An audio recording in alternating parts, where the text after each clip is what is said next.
இன்றைய கர்த்தருடைய வார்த்தையின் வெளிப்பாட்டை கவனிக்கலாம். 1 சாமுவேல் 17ஆம் அதிகாரம் 29ஆம் வசனத்தை வாசிக்கிறேன். அதற்கு தாவீது, நான் இப்பொழுது செய்தது என்ன? நான் வந்ததற்கு முகாந்திரம் இல்லையா என்றான். ஆண்டவர் உங்கள் வாழ்க்கையில ஒவ்வொரு நிகழ்வுகளுக்கு பின்னால் தேவன் ஒரு நோக்கத்தை வைத்திருக்கிறார்.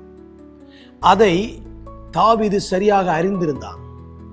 உங்கள் வாழ்க்கையில கூட எல்லா சூழ்நிலைக்கு பின்னால் தேவனுடைய நோக்கத்தை நீங்கள் உணர்ந்தவர்களாக வாழ வேண்டும்.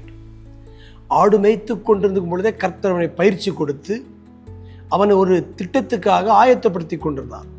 ஆனால் சரியான நேரம், சரியான இடம், சரியான நபர்கள் கனெக்ஷன், டிவைன் கனெக்ஷன் வரும் பொழுது அதை அவன் சரியாக புரிந்து கொண்டான்.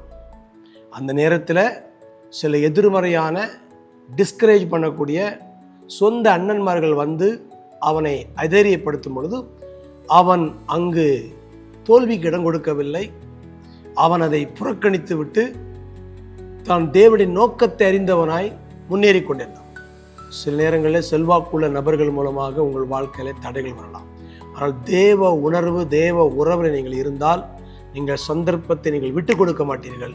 நான் வந்ததற்கு ஒரு முகாந்திரம். உங்களை குறித்து தேவனுக்கு ஒரு ஸ்பெசிஃபிக் பிளான் அண்ட் பர்பஸ்.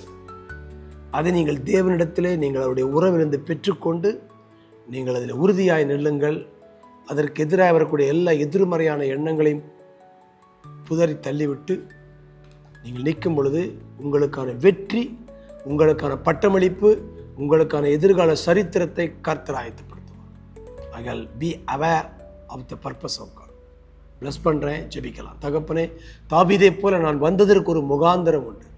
எங்கள் பிள்ளைகள் எங்கிருந்தாலும் தேவனுடைய திட்டத்தோடு இருக்கிறோம் என்பதை உணர்ந்து அதை அறிந்து செயல்பட கிருபை கொடுங்க. எந்த எதிர்மறையான எண்ணங்களையும் வார்த்தைகளையும் உதறி தள்ளிவிட்டு முன்னேற கிருபை கொடுங்க. ஆசீர்வதிக்கிறேன் இயேசுவின் மூலம்